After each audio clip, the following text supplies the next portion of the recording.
Live from the Terror Dome, I'm JerryTerrifying, and you're listening to the Mondo Coolcast.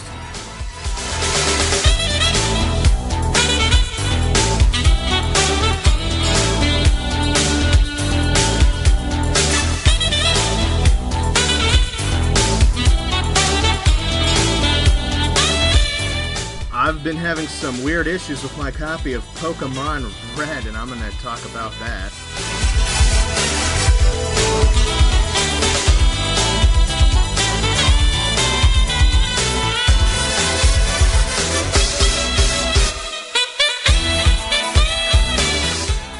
Little bit of bad news about the YouTube version of the Mondo Coolcast.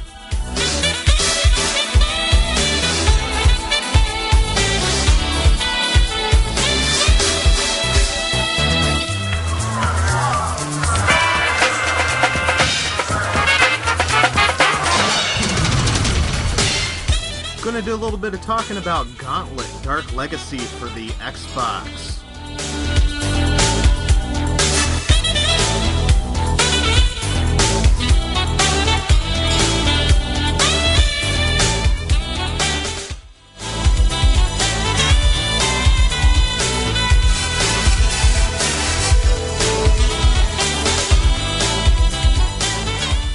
Alright, welcome to the Mondo Coolcast.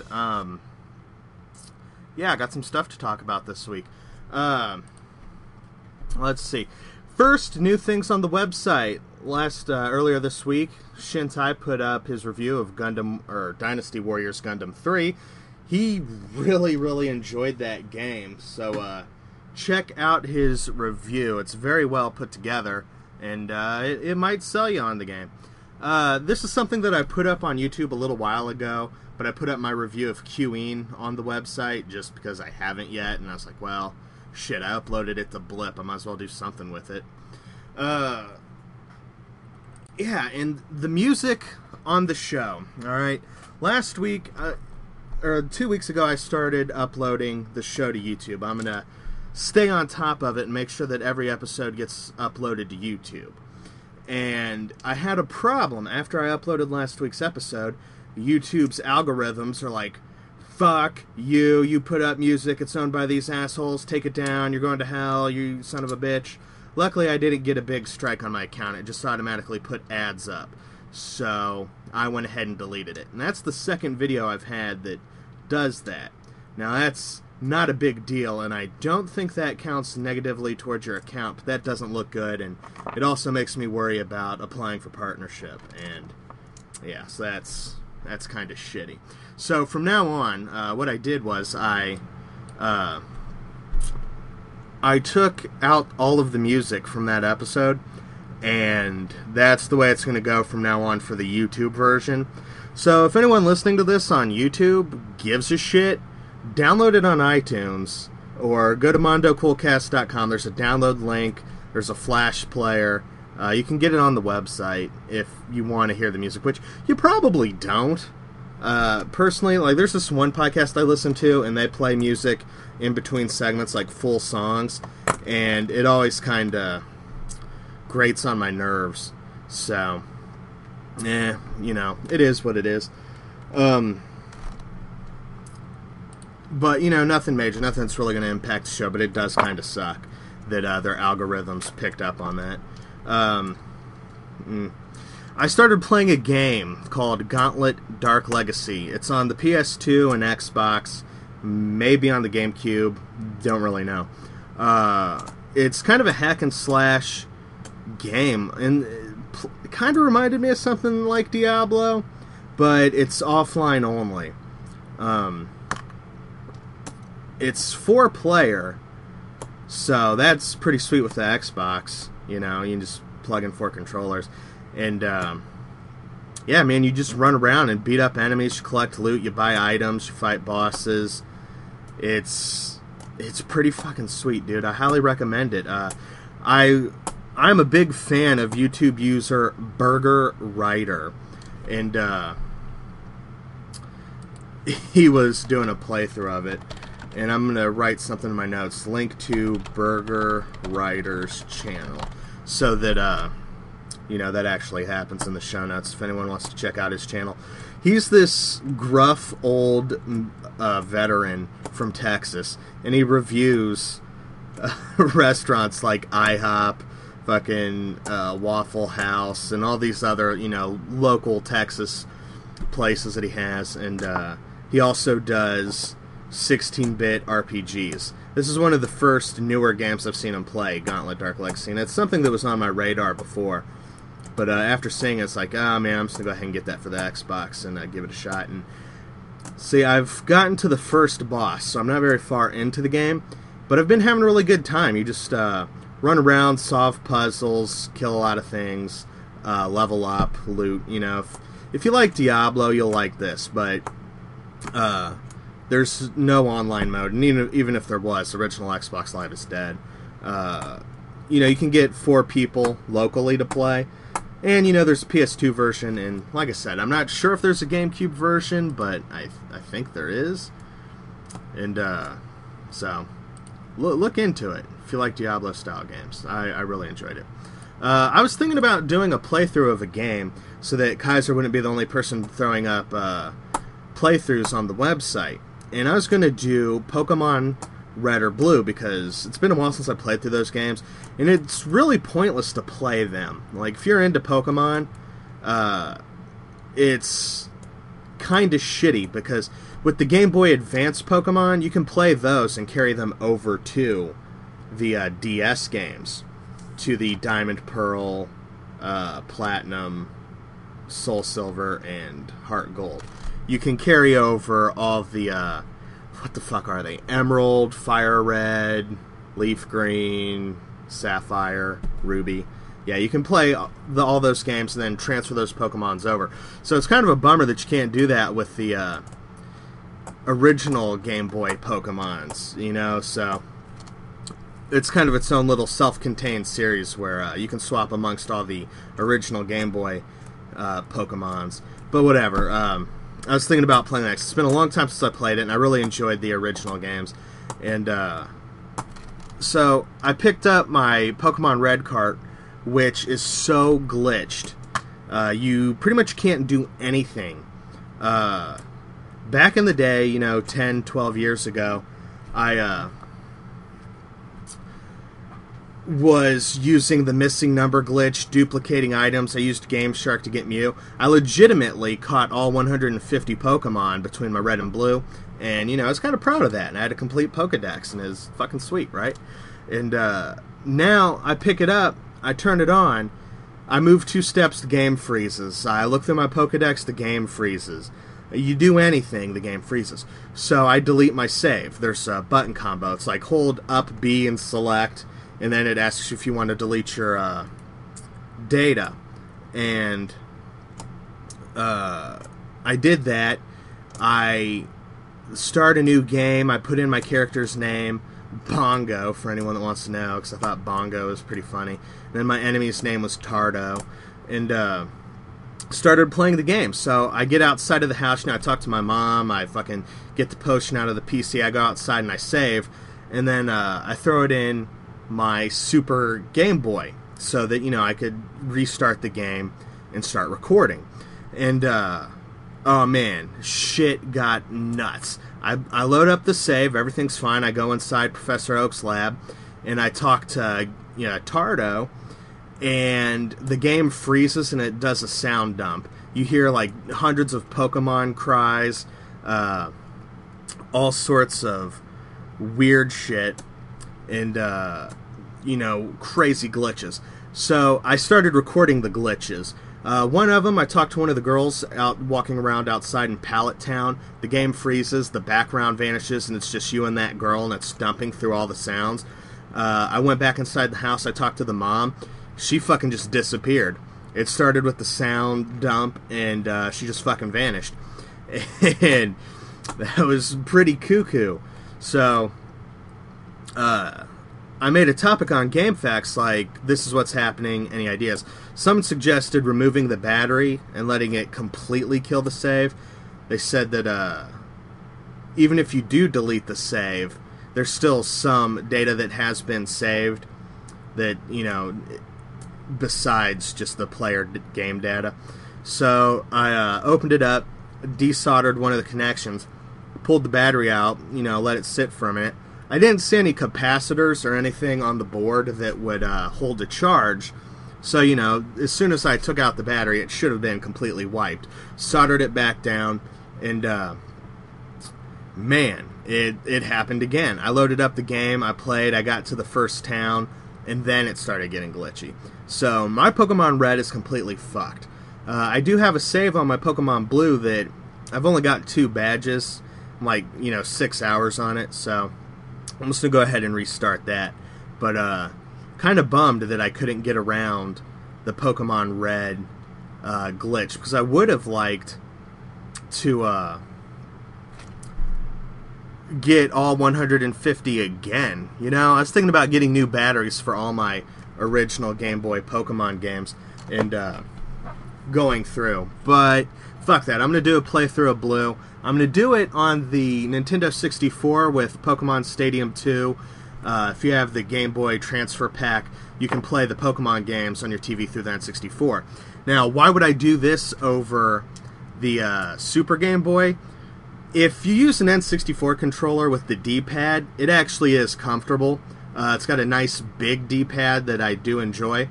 And you can also run the game at 2 times speed. So it would make playing through the game a little bit faster. A lot of those tedious messages that really grate on my nerves, like, this tree can be cut. Would you like to cut it? Asshole used cut. If it's running double speed, it's like bling, bling, bling, bling, done. You don't have to suffer through it at all. And that is nice. Yesterday, I got a message on YouTube from a nice young lady that gave me a link to an eBay auction. Someone was selling the Pizza Hut demo for Metal Gear Solid, and they were watching my Metal Gear Solid collection video, and I mentioned in the video that I'm missing that, and that's one of the things I'm looking for. So she had just bought one on eBay and sent me a link to it, and I really fucking appreciate that. I mentioned this on Facebook yesterday, and if you haven't, go to fucking Facebook and click like. I mean, come on, guys. It's fucking 2011 and you don't like the Mondo cool page? What the hell's going on? Just get with the fucking times, guys. So she was watching the video, saw that I mentioned that, and shot me a link, because this guy's got 10 of them available and they're all sealed. So, and it's $5, no shipping. So I went ahead and bought 2, and I'm gonna open one up and play it just to play it, and then have the other one sealed because I fucking love Metal Gear. And that's one of the biggest things that I appreciate about being a guy with a podcast and having a website and shit. People see these things and they think of you and they tell you about, an eBay link. That was very fucking nice, because I wasn't thinking about looking for that demo. Like, every few years I'll look for it on eBay and usually don't find anything. So to see that, a bunch popped up and someone let me know. A year or 2 ago, someone told me about someone had a bunch of the Sega Saturn Netlink keyboards, for $20. I really appreciate that shit, guys. And don't even get me started about the people that are just like, hey, do you want this bunch of awesome stuff? That's just fucking astounding that people are that generous to some dick that screams at the microphone on his desk about his Pokemon Red being fucked up. I guess all those people on my Game Boy collection video are right. I shouldn't have thrown it down on my soft, gentle bed, because that's definitely what destroyed it. Every other Game Boy game that I have is in perfect condition. I've never had a game go bad on me, so this is kind of disconcerting.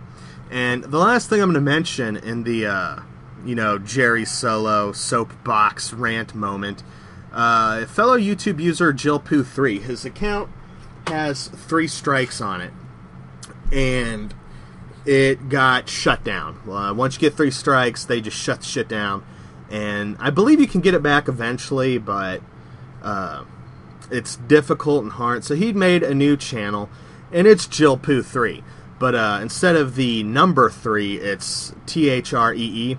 So everybody that was subscribed to Jillpoo3 and hasn't heard about this yet, I'm sure you already have. A million people put up videos on YouTube for him.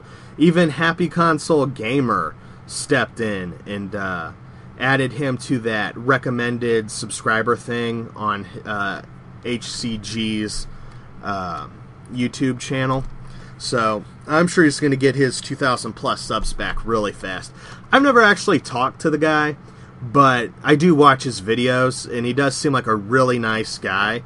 Like someone that'd be cool to drink a beer with and play some fucking video games. So, you also see a bunch of videos where he meets up with other YouTubers. So he's a cool guy in the community. If you haven't subscribed to him, check his channel out. I don't think he's re-uploaded much of his old content, but go ahead and subscribe to him. He gets the JerryTerrifying seal of approval. He is a good guy in the community, and check his shit out for sure. I'm going to go ahead and kick it over to the news segment of the show. I'm going to play a song from Police Knots as I try to get Retro Kaiser on the old horn. So, I will be back momentarily. Enjoy some motherfucking video game music.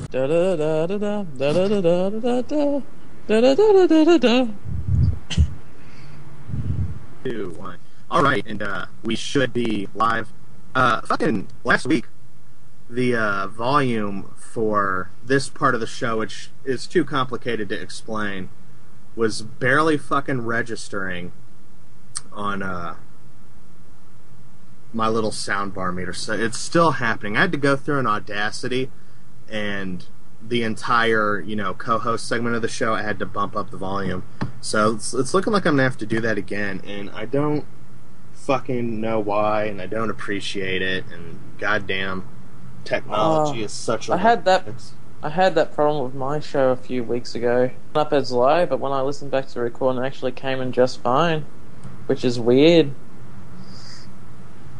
I don't know, man. It's something that I'm probably gonna have to figure out next week. I don't know.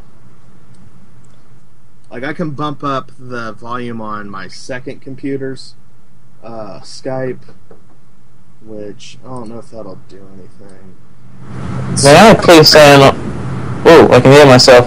It's annoying. That's not good. Alright, turn that back down. I don't know. You don't mind that I give away an obvious joke, do you, about pumping up the volume? if you absolutely have to. Pump the jam, pump it up. Oh well. Anyway, let's do some fucking show. So last week we were all irate about Gamestop pulling that on live coupon out of Deus Ex Human Revolution, or whatever the fuck that game was called.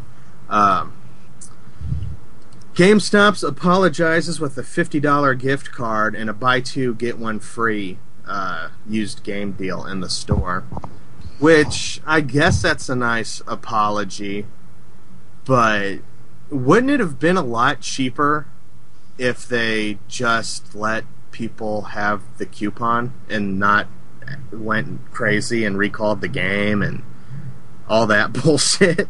Because now they're giving out $50 gift cards for a coupon that was originally $50. That sure, it would have been for a competing service, but it would not have been $50 out of GameStop's pocket. And the buy two get one free deal in the store, they're losing something out of that. Well, when was the last time you heard that GameStop did a good move? Much like Nintendo. I wouldn't call this a good move. This is damage control. That's not a good move. That's what I'm saying. And when the last time do you remember that GameStop actually did a good move? Yeah, they haven't, ever. Yeah, exactly. That's what I'm getting at. I don't fucking get it, dude. Fuck them. Fuck everything they do. They're a bunch of asswipes. They are. I went to a GameSpot, or they're still called EB Games over here, but they're the same store, really, and, yeah, wasn't impressed. So, Skyrim, it's one of the games I'm keeping my eyes on, and guess what, man? The 360's getting some DLC with a 30-day exclusivity thing. how do you feel about exclusive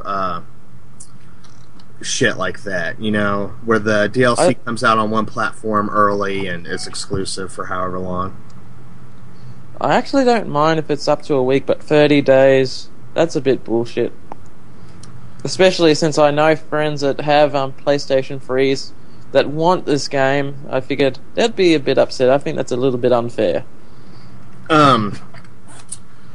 Yeah, especially with a lot of the Bethesda games, the DLC is really slow coming to the PS3.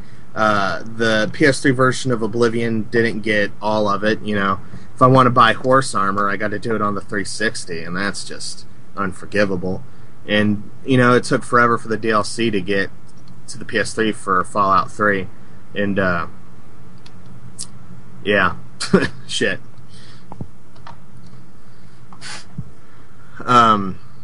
I don't know, man. It is what it is. I understand that Bethesda's doing this. Microsoft probably paid a shitload of money for that 30-day exclusive.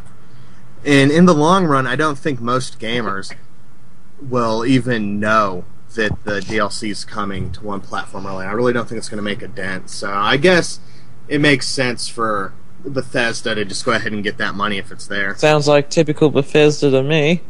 They make good games game-wise, but when it comes to like stuff like this, they tend to suck Microsoft's cock. I didn't put this story in the show notes, but I'm going to go ahead and talk about it anyway. Ooh.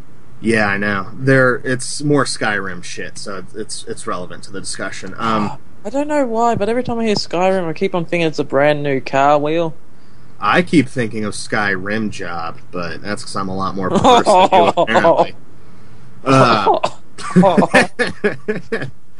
I mean, I'm sorry I had to take it to butts, but that's just how JerryTerrifying rolls.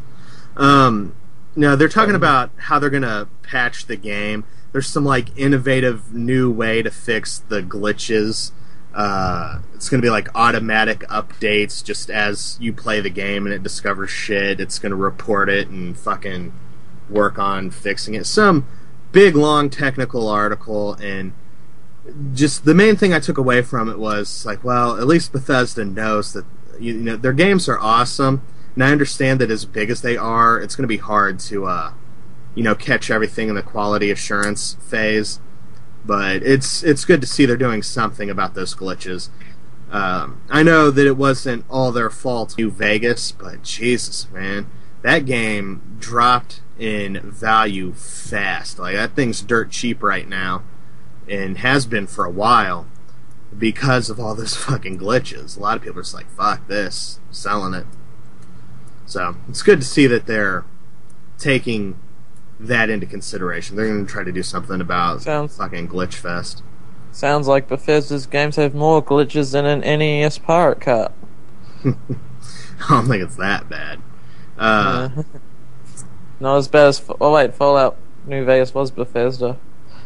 Sure. I thought it was made by Obsidian, but published by Bethesda. And that could be the case. I don't know. I barely know anything about Bethesda.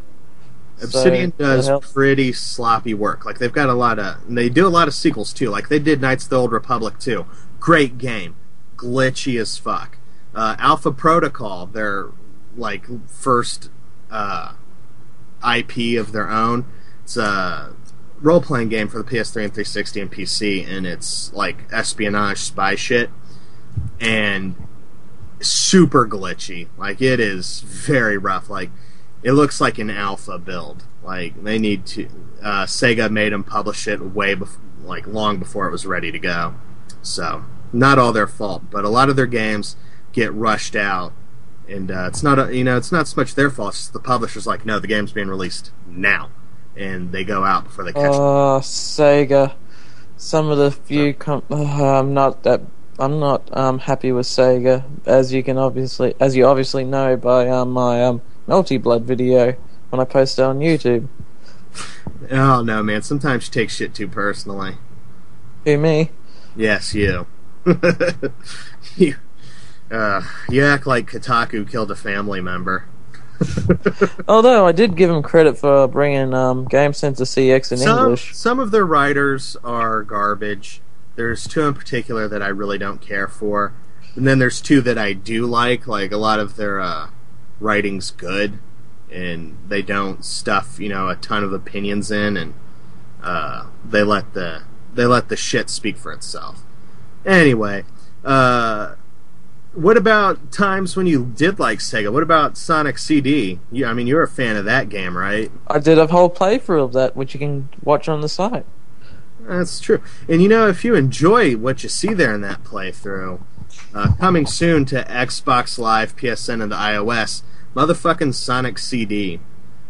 Personally, that's my favorite Sonic game. That's the only one I've actually played through and beaten and gone through multiple times. Really fucking love that game. And hopefully it's not going to cost that much, because you can get the real copy of the game complete for $5 to $10. I got the Japanese edition for about $25 and completely mint. It comes up a little bit later in the show notes, but guess I'll go ahead and talk about it now. Yep. You can toggle between the smooth graphics and pixelated graphics of the original. So you can make it look a little jaggy, like the original game would look, or you can smooth it out and make it look a little bit nicer on your 360. It's kind of a... Yeah, personally, when I play something like that, I prefer the smooth option, because I want it to look as good as it does. Yeah, it kind of reminds me of Mega Man Collection on PS2, where you could have like the slightly updated graphics and difficulty settings, or maybe it was slightly upgraded music. Something was slightly upgraded, and you could toggle between the NES version and the PlayStation 1 version, or something. I don't know. I think it might have just been the soundtrack and difficulty. I don't know if it affected the graphics or not. I don't fucking know. I don't know what the hell I'm talking about half the time, dude. I just blow shit out of my ass. It's a diarrhea of JerryTerrifying. There's this game coming out called Legend of Grimrock, coming to PC, Mac, and Grimlock smash! Me protect the Dinobots. God, the Dinobots were such dicks. Wait, this is a Transformers game, right? No, has absolutely nothing to do with it. It's called Grimrock. Not Grimrock, not Grimlock. Okay. And, unless it's just a shitty Japanese translation. But it's a PC, Mac, and iOS role-playing game, kind of like an early 1990s one. Think like the Phantasy Star game. Oh, no. No, where you can navigate through the dungeons in a first-person perspective. That's what it looked like in the video. I love that. That's all I'm talking about. Just the way you can navigate the dungeons first person. It kind of looked like that, and it's supposed to be like some people like Critical Failure. He might, take a liking to it. It's something worth checking out. Check out the link in the show notes, and can learn a little bit more about it. Or you can go to grimrock.net, and I forget if there was a demo or just more information about it, but it's a thing. Now, do you remember when you got stuck playing a video game back in the 80s and 90s, and there was no internet, and if your friends didn't know how to get past it, or you're like a spoiled rich asshole, you could call those 800 numbers and call like the Nintendo Power Line. We didn't have those in Australia. You don't? No, but we did have, like, in the Nintendo magazine section, how they froze though. Yeah, you never had that at all, the call-in numbers for, like, the helplines? It's like almost all old video game manuals have, like, a 800 number in it. Oh, yeah, I think we actually did with Sega. I'm not too sure. I think we might have to get someone else. I remember, I'm pretty sure PlayStation games had the hotline numbers, too. Oh, that's right, they did. Oh, now you got my memory jogging. I remember PlayStation. I've never used one. I've never been that hard up that I need to call like a 900 number and get like my 99-minute tips. No, not just that. I've never been that hard up, and I've never been that rich to call them. Yeah. So, Nintendo, they finally officially killed the Nintendo Power Line. It's been dead since, I think, June or July, but they finally, are talking about it. And, You know what they tell you to do now? They tell you to fucking Google it. They say if you're having trouble, go to your favorite search engine and look for help. I've got an image. I'll slide you. Well, you've got a link to it, but I'm going to look at it again for myself. I was amazed that they still had the power line for that long. I thought that would have died years ago. Oh, wow. Dalamar was on the bulletin board services looking up for game help, man. See, I didn't get into, like, computers and shit. Like, my dad had a computer in, like, 95, and he had the internet, and he would let me ask him to go to a website, and then he'd let me look at it under close supervision. Because apparently he thought I was going to destroy his computer. And then around 1999, I got my own computer, and then it was just me and 56K porn for, like, 6 years. And then, you know, got into the internet and became an internet guy and all that shit. But, yeah, so here's the screen cap. Need help playing a game? For gameplay assistance, we recommend using your favorite internet search engine to find tips for the game you're playing.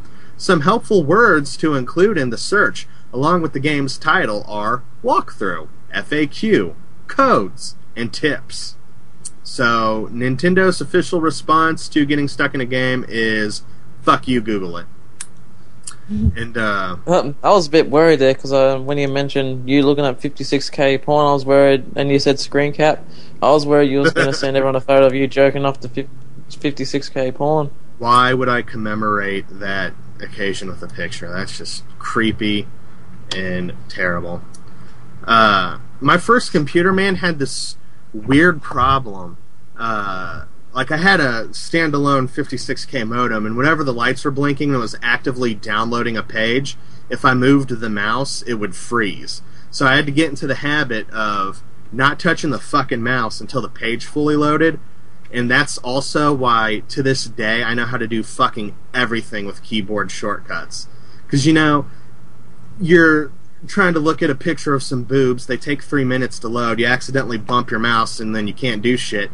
So, I mean, are you going to reboot every time? Just to, you know, look at the next picture of tits? Hell no, you're going to learn how to use some fucking keyboard shortcuts. And that's why I do everything with fucking keyboard shortcuts for the most part. You know, unless I have to use a mouse. There's always instances where the mouse is faster. But that's interesting that, you know, even Nintendo's getting to the point to where good old phone lines are outdated and the internet's just the way to go. Well, I just think they're very unneeded in this day and age.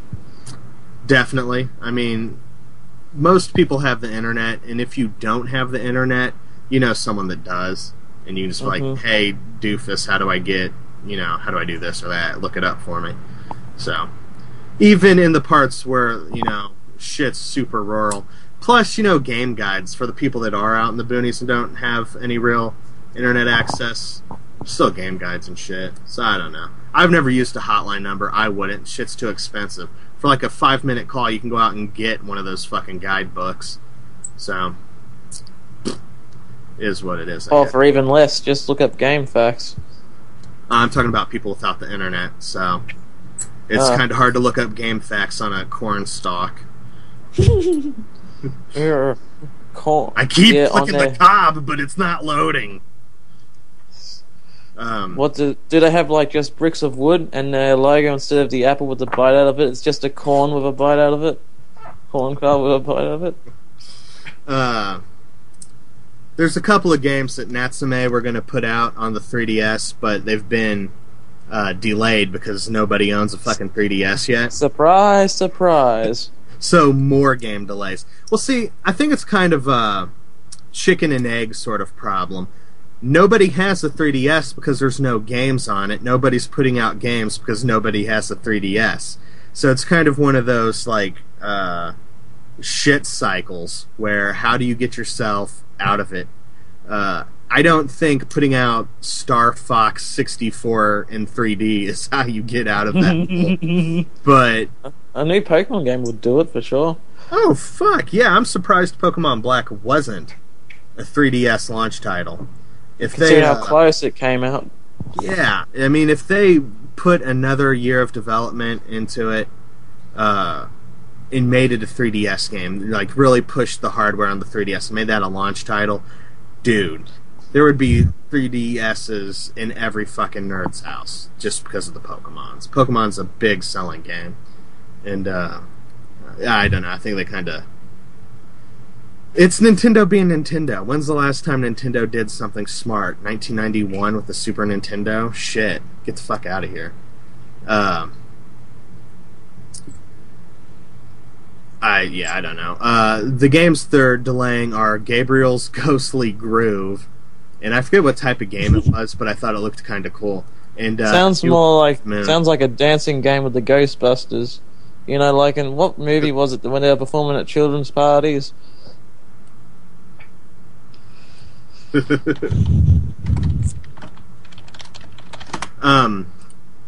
I don't know. So it's just like a real shitty situation for Nintendo. Nobody has the 3DS because there's no games, and nobody's putting out games because nobody has the 3DS. So what the fuck do you do? What do you do when you're in that situation? Yeah. There's a game. It's called Scrolls. It's made by Mojang, the dicks that made Minecraft. There's a trailer for it.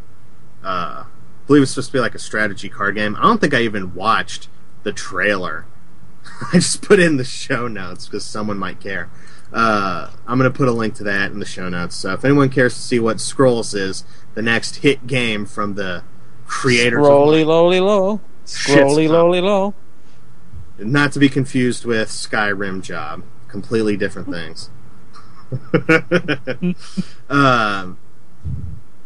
So, the people that got Mass Effect 2 on the PlayStation 3, if you only had a PS3, you're kind of stuck on knowing what happened on the first third of the series. So they included a little interactive comic book where you could see some shit, make a couple of decisions that were important and carried over into Mass Effect 2. Not happening for Mass Effect 3. I don't know why this is a story, but, I'm going to go ahead and talk about it because any chance to bring up Mass Effect is, good things. That game's fucking awesome. But for some reason, I guess there may have been an expectation for there to be a comic book intro thing for people that missed the first two parts of the game. I'm guessing I'm guessing BioWare would want you to just go out and buy Part 2, since Part 2 is available on everything that plays video games except the fucking Wii. PC, 360, PS3, so I'm sure they just want you to go ahead and buy that. But, Indeed. Yeah, I don't know. That's one of those things that would have been a lot better if Shintai was here. Yep. I believe he's off celebrating his birthday or something. He's probably drowning in fucking naked women and booze right now. Happy birthday, Oscar. He seemed to enjoy the little comic book that caught you up. Speaking of birthdays, that's a good enough segue as any. Dalamar private messaged me. Here's some up to the second news. I turned 30 in 2 hours and 20 minutes. So if someone feels like giving me the Quake Shareware CD, I'd love them for exactly 12 seconds. So if 12 seconds of 30-year-old man love is enough incentive for you to cough up the Quake Shareware CD, the offer's on the table. I guess get a hold of me and I'll make that love connection. Oh, very sweet of you. I like to do what I can. I like to help. So Dalam is turning 30. Yeah, in was it 3 hours and 20 minutes or something? What did it say? Well, there goes your life. Might as well kill yourself 2 now. hours, 20 minutes. Yeah, 30's a rough one, man. 30's a rough one. So, you've heard of Ben Heck before, right?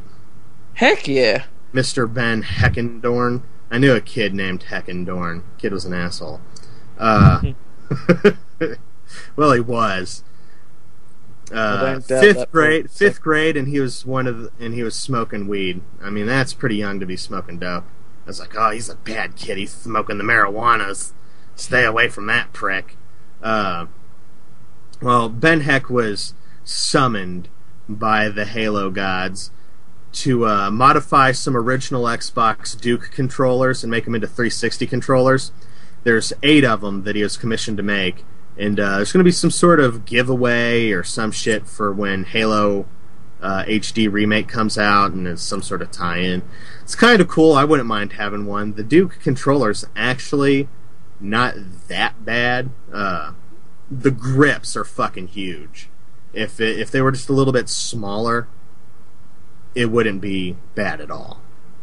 I actually like the D-pad on it. It's kind of weird looking, but it's comfortable and it works better than the Model S controller's D-pad, I think. Yo, time to pimp your controller. Yeah, I mean, there's a lot of cool controller projects out there. Have you seen those ones where they make the controllers so that people that can't use their hands can play, and they like fucking wiggle their chin and operate suck tubes and shit? Yes, I have.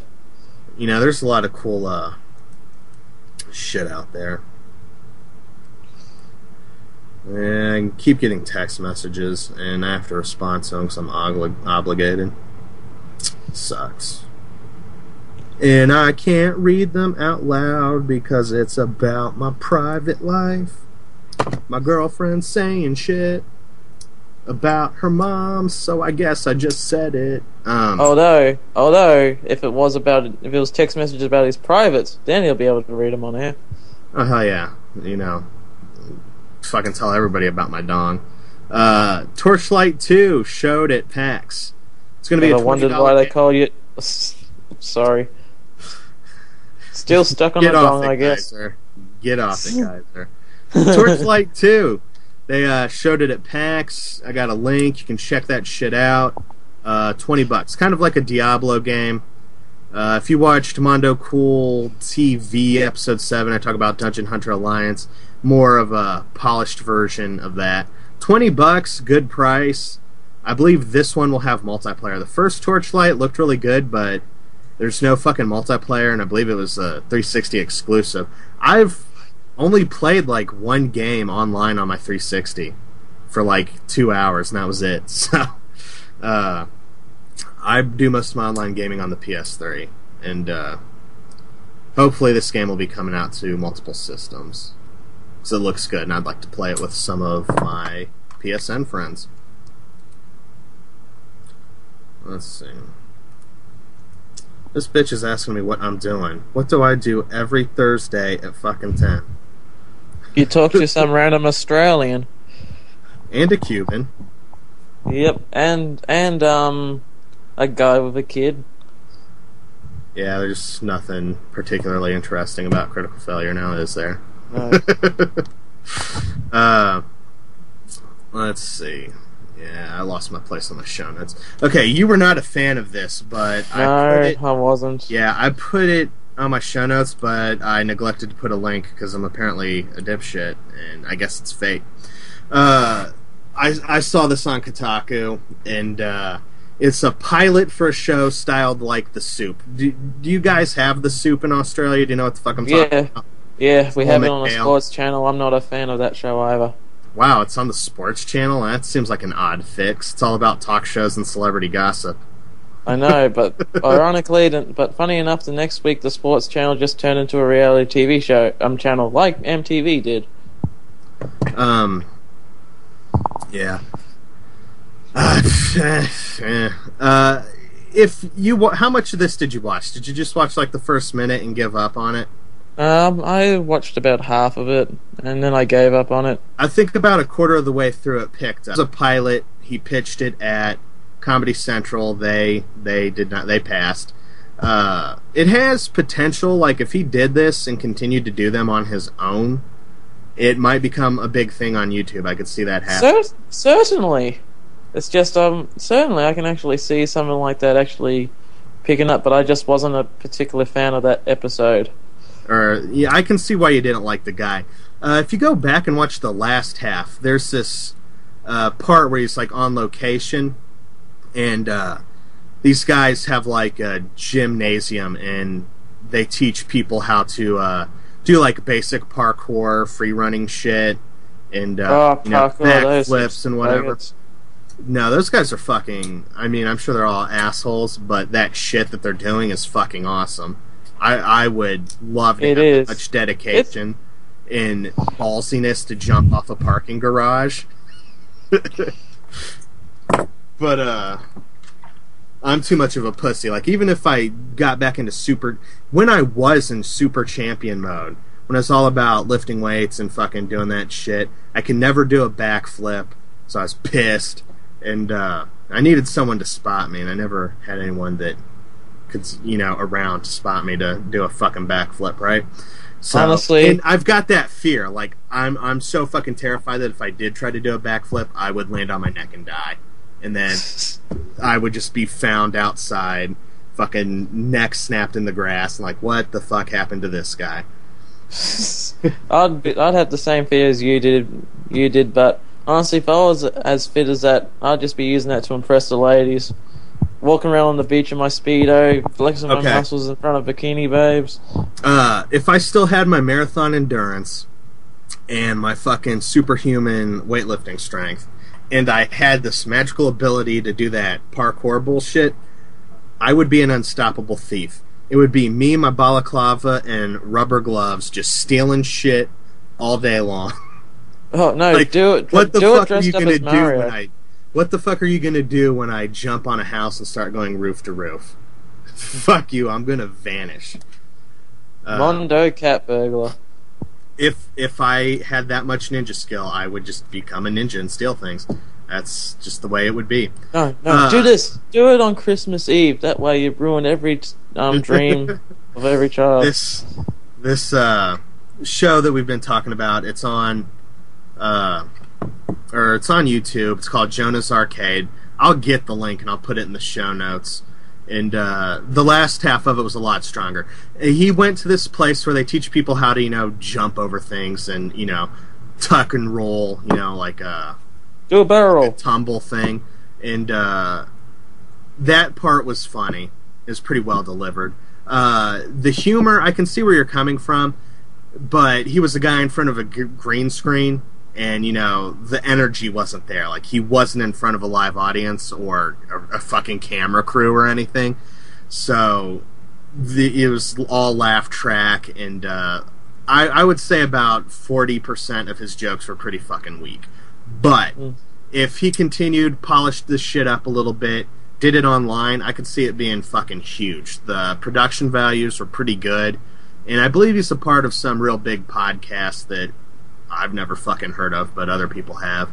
I can't believe I didn't save the fucking Kotaku link or the YouTube link. Yeah, I'm just looking at it now. Where is it? Yeah, I know. I thought I saved it. I guess me and you arguing about it, I fucking forgot. Although, to be fair, one joke did make me smirk in what I saw. He was talking about, blindfold games, and then he said blind Halo, just some dude running around in a circle just shooting in the air. I think one of the jokes was Akashi, blind samurai, because fuck your lamp. It's funny when you say it. I don't know why, it's just funny when you say it. If he didn't say it and I made it up, then I'm a fucking brilliant comedian. I can picture that show working as a YouTube series rather than being on Comedy Central. Yeah.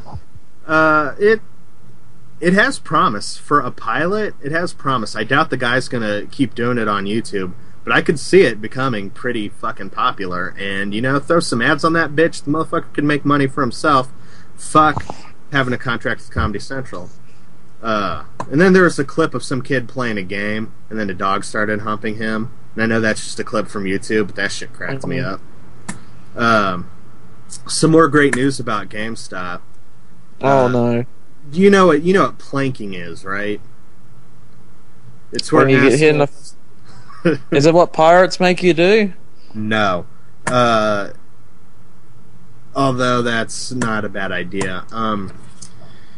You lay down as flat as you can in interesting places like a plank, and then you have someone take your picture, and that's a thing, and people do it. And, that's stupid. It's the fucking internet, man. Everything's fucking dumb. Yeah. So some guy was planking at GameStop. I think he had some bullshit title, but he's just a GameStop employee. There's no customers in the store. It's just him. and he was like leaning across a counter in one of the pictures, and so just his toes and head were touching anything, and he's laying flat across, and then he's also doing that across 2 towers of like used games and shit.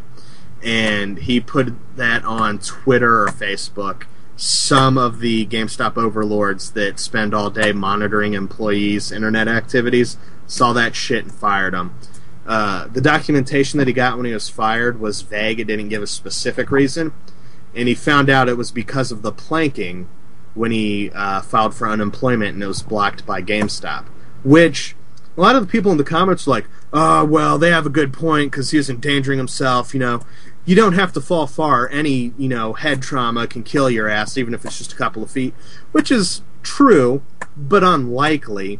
And let's not ignore the fact that GameStop is a company, and companies will do anything they can to block unemployment because they have to fucking pay for that. So they will dick you over any way they can. Yeah, sorry, I was getting there a bit early. One thing confuses me about planking. What if you get an erection? Then you become a T-block and you get a Tetris and you win. I like that. Yeah, that's pretty good.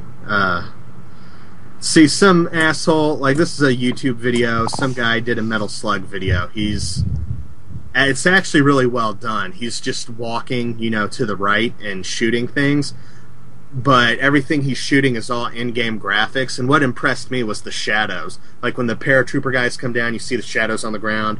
When the sprite guys are running around, they all got their shadows, and it's actually really well done, high production value, kind of interesting. The reason why I put it on the show notes at all is just because it's Metal Slug. That's one of a more obscure game to see people, doing something like that with, which, Metal Slug's pretty fucking rad. Oh, that reminds me of some hack of Metal Slug I played before. Oh, nearly choked on my own spit for a second. Nearly choked on my own spit for a second. Sounds like you're blowing a hobo. Never mind. What was I going to say? Yeah, I played this hack of Metal Slug 2, which I burned onto a disc and played on my Dreamcast. You get up to the boss and you shoot it. Then when you're supposed to kill him, a big message pops up and says, haha, just kidding, die.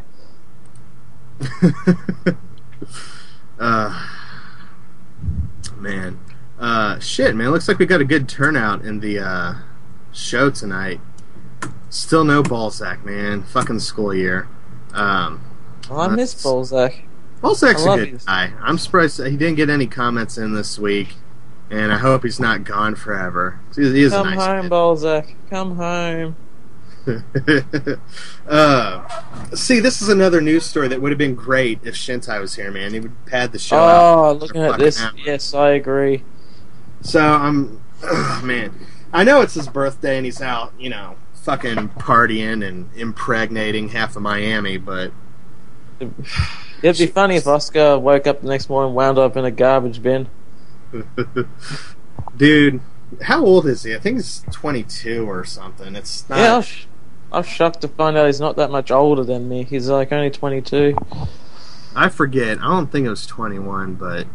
I don't know if I've told this story on the air to Balzac, but when I turned 21, I started drinking as soon as I woke up, started driving around with me and my friends, just fucking throwing back 40s and 22s of St. Ides, just getting fucking smashed, right? And, sounds like a Rebecca Black music video. Stop that up. There, go on. And then about 7 p.m., early in the night, man, I remember hitting some hard liquor. My friend Matt came over with a bong, and I took one fucking huge rip, right? And that's not what a bong rip sounds like at all. And and when I let that go, it just fucking hit me like a ton of bricks. And Matt said something funny, and I fell out of the chair on my friend's kitchen floor. And the last thing I remember is looking up at everybody, laughing my ass off because I just fell like a retard. And next thing I remember after that, it's fucking 5 in the morning. So I blacked out from 7 p.m. to 5 in the morning. And, you quite literally ruffled. Yes, I did. I did perform the raffle maneuver. And I woke up. I had no pants on. I was covered in vomit. My foot was bleeding. Like, I was covered in puke, and someone had sprayed me down. Like, you know, the kitchen sink how it's got that little spray hose? Someone sprayed my ass down, so I was covered in puke. And they threw a blanket over me, so I was just laying on the couch with my dick out. I was wearing one shoe.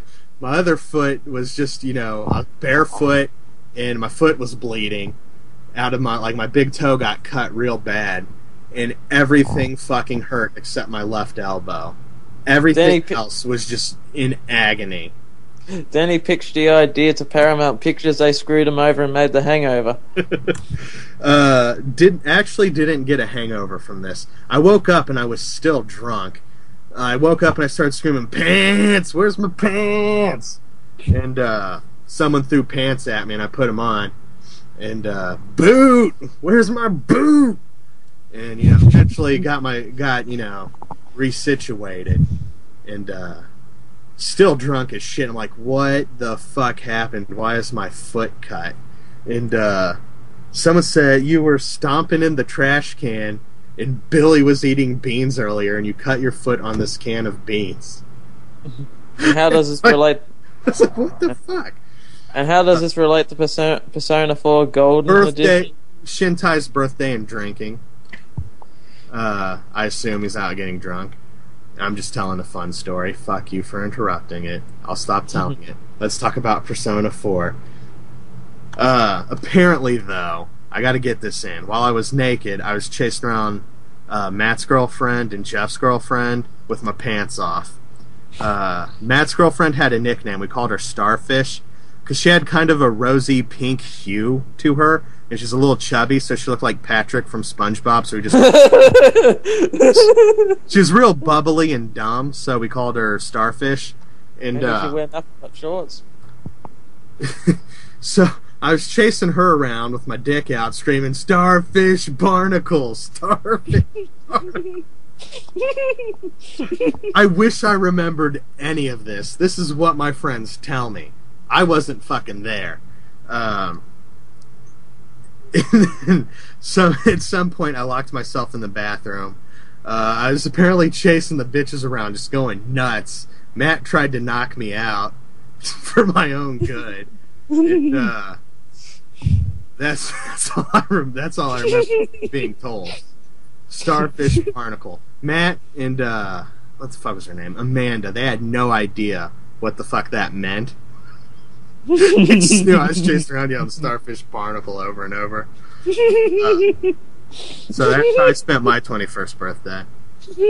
Anyway, Persona 4 Golden. It's a game. It's coming to the PlayStation Vita. Also, there's going to be a Persona 4 The Ultimate in Mayonaka Arena. That's a fighting game. That's coming to arcades and consoles in 2012. Boom.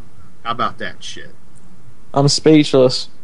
I know, this is where Shintai would come and be like, "Oh, I gotta get a PSV." And that's when I'll doze off for 15 minutes and wake up and you're still going on about it, like what happens quite a bit of episodes ago when you're talking about Metal Gear Solid. You know what? First of all, fuck you, because I'm about to start talking about Metal Gear Solid. Shintai needs to get a PlayStation Vita so he can get that fucking new version of motherfucking Peace Walker, so you can play that shit with the thumbsticks and play that shit online, because that game's fucking awesome. So I guess that's a reason for someone to buy a PlayStation Vita if you're a fan of the Persona series. And I've never played it. It might be good. I don't know. Maybe I'd like it.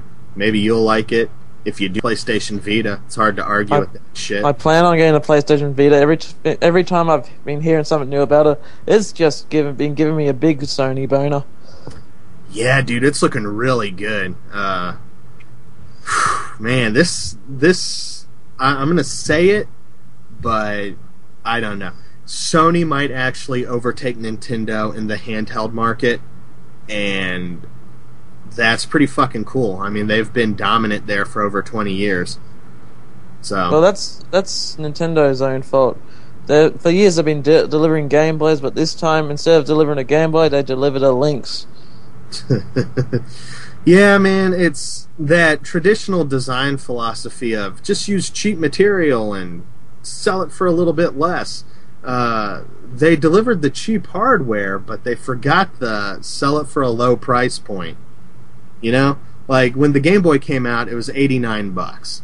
The fucking Game Gear and Lynx for like, what, 150 or some shit? And that's why everybody had a Game Boy. You know, that plus it had, you know, better games for the most part. And despite being a technically inferior system. So I don't know. I don't know, man. They must have just bought a whole mountain of drugs with all that money they made with the Wii and just, I don't know. Nintendo does a lot of shit. No. They bought a whole ton of money with the mountain. They bought a whole mountain of drugs with the money they made from the Nintendo 64, and that's how the Wii came along. What money did the N64 make, man? That thing did pretty bad. They got the cheap stuff, didn't they? I don't know. Classic Elite did an episode about the N64, their most current episode, and it's not a bad episode. A couple of things I wanted to write in about, but decided not to because I don't want to just only write negative shit into the show all the time. The deal of the week that they picked was Madden 64, and it's on J2 Games for like $5 plus shipping. And then even when you factor in the 20% off deal, that is way too much for a 15-year-old sports game. Fucking Amazon, you can get it for a penny plus $3.99 shipping, $4 flat. And, you know, Madden 2011, $3 on Amazon right now. Pick your console. Those games hold absolutely no value, so I think when the bombs drop, it's going to be nothing but Twinkies, cockroaches, and old sports games that survive the blast. I think those are going to be the only things that survive when the bombs drop.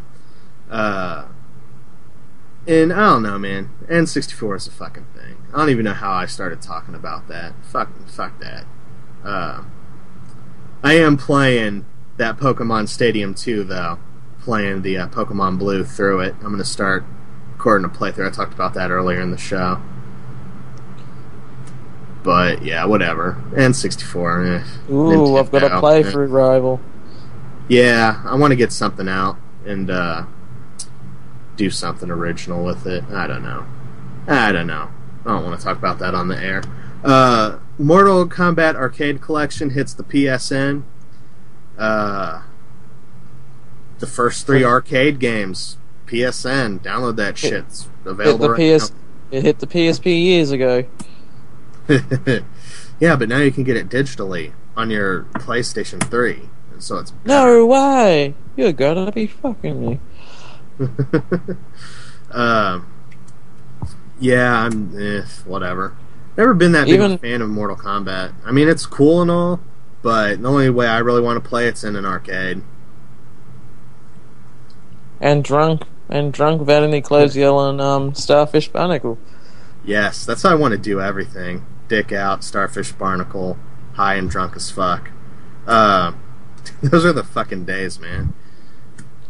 That arcade in Cincinnati, or near Cincinnati, they have Mortal Kombat 3, and that's the one I remember playing as a kid the most, because the cheapo movie theater here in town had a MK3 cab, so I used to play the shit out of that. Randy Pitchford, the dude from Gearbox, he was at PAX, and during the Duke Nukem related part of the show,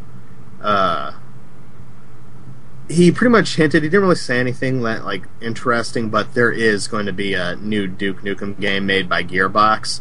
And don't really give a shit. And why is that? I mean, did you never care about Duke Nukem, or is it Duke Nukem Forever that's making you say that? It's not that, it's just, you know when they're going to release a new Duke Nukem game, like Duke Nukem 3 is finally going to come out. You know they're going to release stuff of that to make more money off the Duke.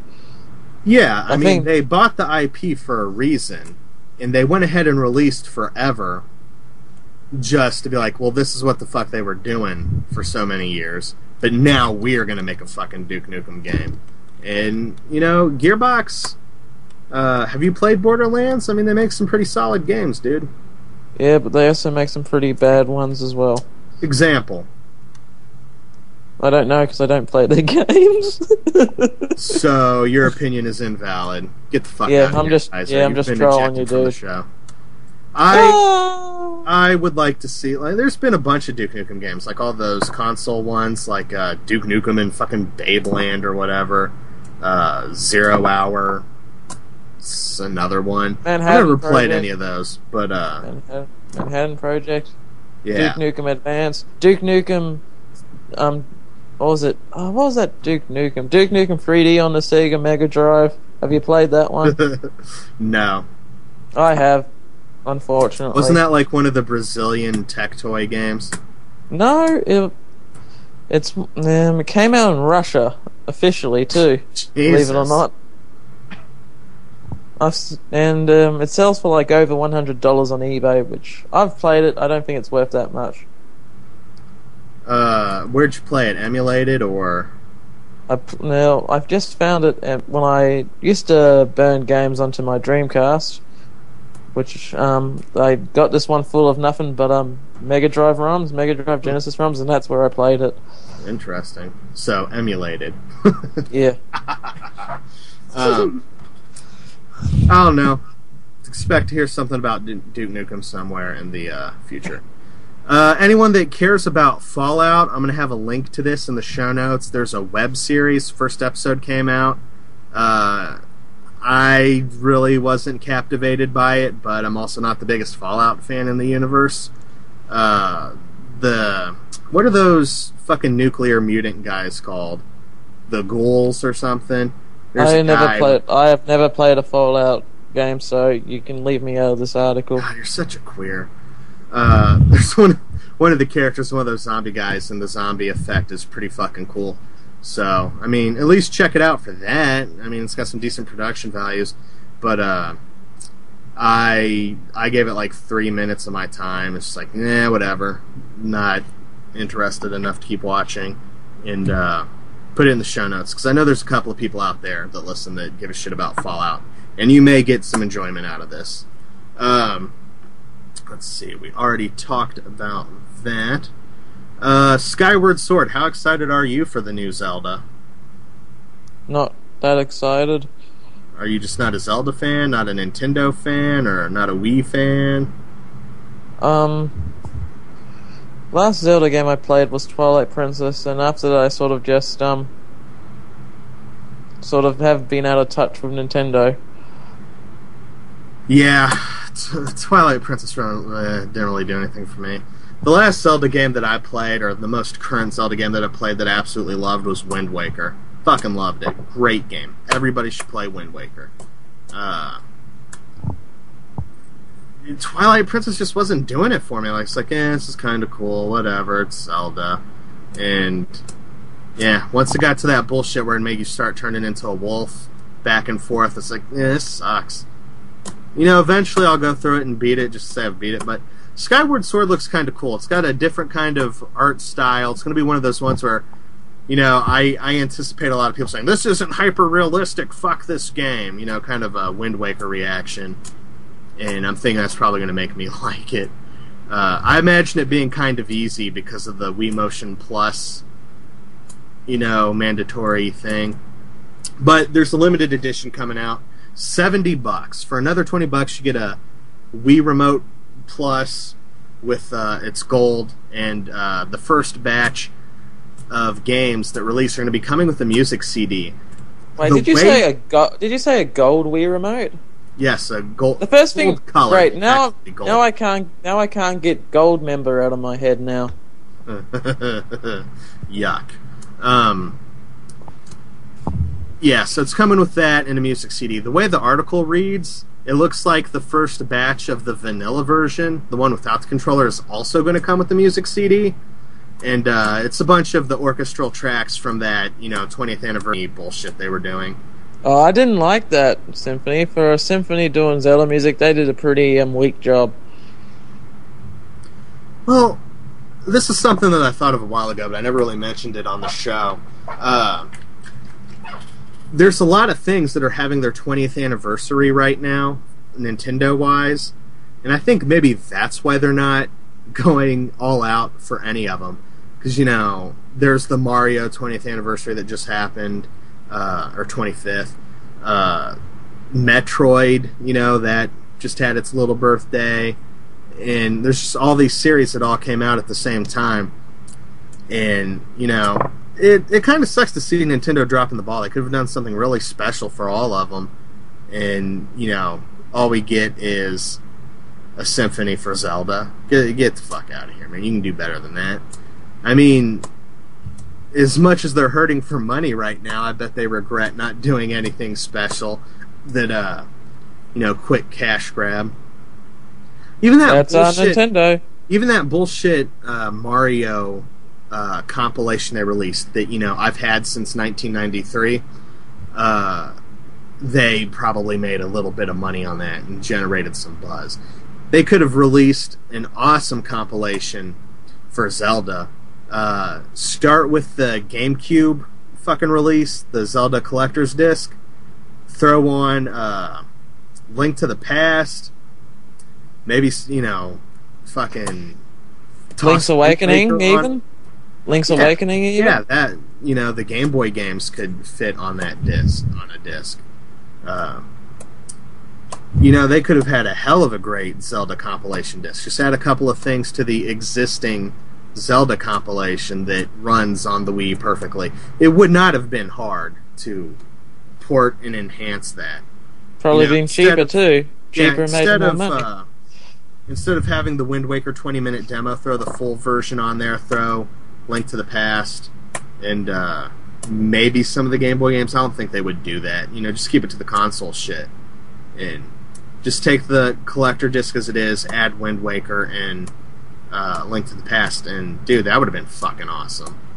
I mean, it would have been something. It would have been better than this touring orchestra that no one's gonna fucking see. I'm looking forward to Skyward Sword. The games I'm looking forward to right now, fucking Skyrim, Skyward Sword, and Dark Souls. Yeah, don't tell me off for reading the chat, but RPG Swagman from the chat room just mentioned Castlevania's 25th anniversary is this month. Yeah, that's not Nintendo, though. I mean... Yeah. All I have to say about Castlevania, leather-bound men with whips. But that is another series from that time that's celebrating its anniversary, and it would have been nice to see some of these companies doing something with it. I mean, something more than a quick cash grab, like porting a Super Nintendo game to the Wii. Games that already exist on the Virtual Console. That was pretty fucking weak. Yes. There's this guy, he does Minecraft shit. He makes computers out of redstone. Apparently, like levers, and I don't know how this devil witchcraft works, but he does it. And he made kind of a 2D version of Minecraft that's playable inside of Minecraft. It's an 8x8 grid, and you have a little blinking red dot, and then you have, other red dots. The blinking red dot is your character. You manipulate levers to move the character, and you can dig and place blocks. So it's kind of an interesting thing. Link to the video in the show notes, of course. That sounds interesting. Kind of. I mean, an 8x8 grid of red and black blocks and a blinking block. It's not the most beautiful thing to look at, but it is kind of I like the idea of it. Yeah, the trying to recreate the game inside of the game using the game's rules. That's kind of, kind of extremely fucking cool. Do you remember Retro City Rampage? Yes, I do. Talking about it and how that was supposed to come out, 3 or 4 years ago? I remember getting sick of hearing about people talking about it, too. I remember when it was called Grand Theft Tendo and was a port of Grand Theft Auto 3 that was supposed to run in Nintendo emulators. That was a long time ago. So I've known about the project since then. Then the guy fucking scrapped it and made it a new game that pays homage to all hit classics. There's a video showing some gameplay. Where the homage to Paperboy, you're a kid and you're throwing pornographic material at people, smut peddling. That's kind of interesting to check out. And it's supposed to, according to the developer, the guy that's making it, he was talking during the video. Supposed to be out by the end of this year or by January 2012. Every time I hear about it, he's got a release date. And it keeps not happening. Another thing, you might want to suck up your Kotaku hate for a minute and watch this video, Kaiser, because he's got it running in an arcade cab for Retro City Rampage, but it's just an Xbox in an arcade cab, so it's still cool to check out, though. Yeah, man, it's looking good, I guess. I was excited for the project about 3 years ago, and it just keeps... People talk about it, and then you don't hear about it for a long-ass time. So, I don't know. Let's see what else we got. We got Sony is gearing up for the Tokyo Game Show. They've got 18 PS Vita games that they're going to show off. Ooh. That's a lot of fucking games. How that many, is. What's the 3DS looking at right now? Like, what do they have out or on the horizon right now? I don't know. I don't have a fucking clue. And all the ones I do know, the only reason why I knew of them is because, we canceled played it. them 15 years ago on your Nintendo 64? Or we canceled it. Yeah, what kind of bums me out, man, they're doing all these N64 ports, and that's how they started out the regular 3DS, with a port of an N64 game. Step your shit up, Nintendo. It's been like 7 years. Or how long ago did the fucking DS come out? Like fucking 8 years ago? No, it was like 2005, wasn't it? 2004 or 05, so it was like 6 to 7 years ago. Yeah. So, they're still doing N64 ports. I mean, come on. Step your shit up. Give us a stripped-down GameCube port or something, Something a little more advanced. Bring Eternal Darkness 3D. Damn, dude, that would be great. Shit popping at you and the psychological effects and shit. It'll be free. That hadn't 3D to that game. That would be like when they have the bugs start crawling across the screen. Playing that shit in the dark and you see bugs start crawling across, like, oh shit! Fucking tarantulas and cockroaches in my house. Fuck. That's what we want to see. There's a commercial about 10, 15 years ago that did that. It's like a commercial for something else, and then a bug crawls out, and then it switches over to the commercial about bugs. It's like, oh god, every time it came on in the dark, it's like, holy shit. We got like fucking giant cockroaches and shit. Let's see. Yeah, so they got 18 games they're going to announce for the Tokyo Game Show. If you go to the story, the link, they have one regular PSP game they're going to talk about and 3 PlayStation 3 games. But, 18 new announced games on top of what's already been announced. So you're looking at a pretty little decent library from this thing makes it stateside sometime in 2012. Do you know when it's going to hit Australia? No. Yeah, probably sometime in 2012. Probably not. Maybe someone in the chat knows. I believe the PSV is supposed to hit Japan at the end of this year and then everywhere else early 2012. That's what I heard. Yeah. I believe I had a story about that on the show a while ago, but kind of bummed, man. I'm really looking forward to it. I want to get my hands on one. I like Sony shit, honestly. I've always liked Sony shit since I've had it. There's, speaking of the Tokyo Game Show, Nintendo's going to have their own private press conference. Excuse me for a moment. They're going to have their own private press conference. It's called the Nintendo 3DS Shinsei Hin Happy Yuki. I don't know, some Japanese shit. Translates roughly to, the first word translates roughly to product or product line, and Happy Yukai or whatever translates to presentation. So Mono means one, and rail means rail. Yesterday when we were talking about tacos, did you say something about tacos shitting ice cream? Yes. Okay. You mentioned something like coincidentally, I've been watching South Park on Netflix, and I hit that episode. I was like, oh, now it makes sense. Let's see. Yeah, so they're holding a conference before Tokyo Game Show. A lot combined with those rumors from a show or two back, where people are talking about the second analog stick add-on, which seems laughable. But knowing Nintendo, I wouldn't put it past Nintendo to do something that ridiculous, having a clip-on analog stick, or nub slider, whatever the fuck that thing is. Yeah, so they're going to have their own little conference before the Tokyo Game Show, and the theory that they're kicking around at Kotaku is they might be announcing a new revision of the 3DS, one with a second big surprise, like with every other handheld they released. Or a 3DS Lite. Well, it's getting so bad. Like, right when they announced, was it the DSi XL or something? A week later is when word of the 3DS got out. So, like, why would anyone buy that if they know the next thing's coming? And why would you buy the first one if you know they're going to make a 3DS Lite? You know, Nintendo put themselves in a bad situation with those constant menial revisions. So, I don't know.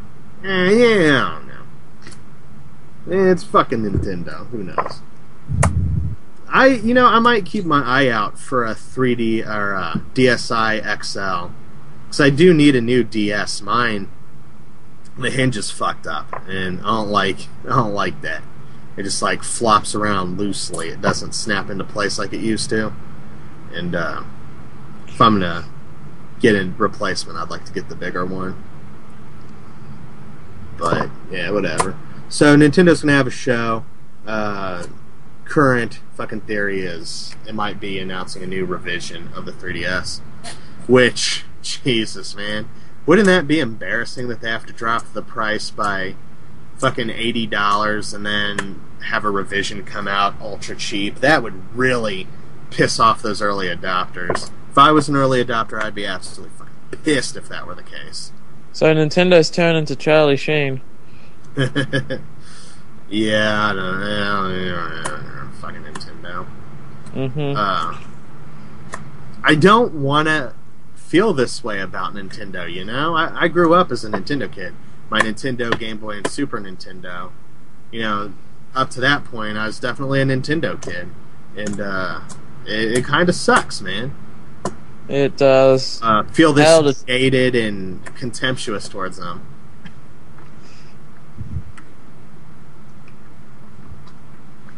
Oh god, my fucking throat is killing me. Alright. You put together a review of Space Channel 5's vinyl release. Yes, I was surprised that it was as short as what it was, but it pretty much sums up the whole record. So, I probably, before that 3 seconds of dead silence, should have read the next thing on the show notes and kicked it over to this, so I can hack the phlegm out of my throat and take a drink of water. But that's what you get when you fuck with the Mondo Cool radio, man. I just fucking go all at it and zero plans and forethought and hope for the best. So we're gonna go ahead and play that. I'm gonna hack some mucus out. It's my fucking throat. Hello, welcome to another edition of the Mondo Cool Review. On this edition, if you didn't get the clue last time, which I don't know if you'll remember the clue as it was such a long time ago, on this episode we'll be taking a look at Space Channel 5, the vinyl record. So stay tuned, because it starts for a few seconds of you. Just let me grab a cup of coffee first. But we'll be damn well talking about it. Keep right here on the Mondo Cool Review, Episode 3.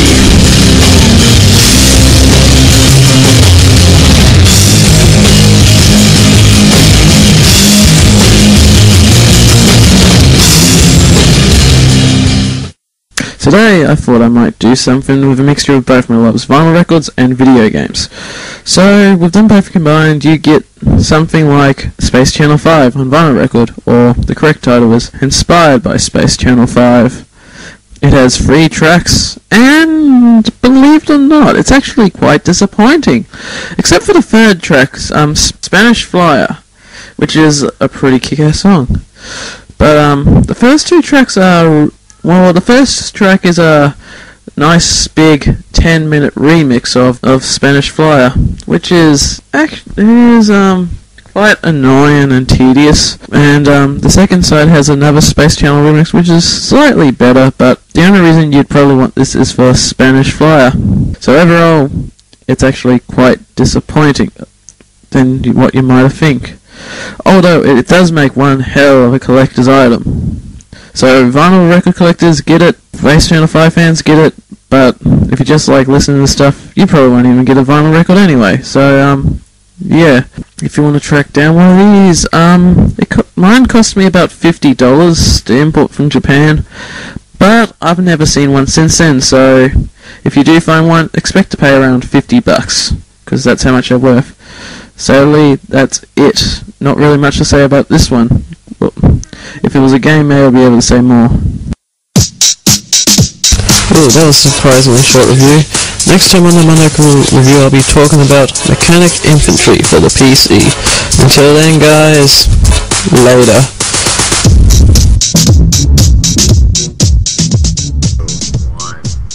Alright, that was definitely some audio about a thing.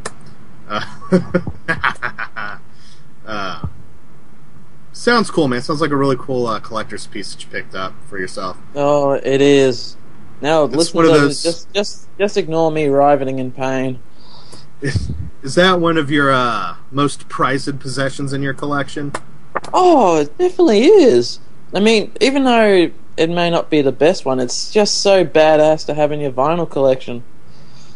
Yeah, definitely. The big artwork and shit. I'm sure it's nice to look at. Oh god, thought train derailed. Yeah, when we do our collection, like our game room videos for the MCTV special, talk about that stuff, man. Highlight it. Talk about, like, man, this is my fucking piece that I love the most.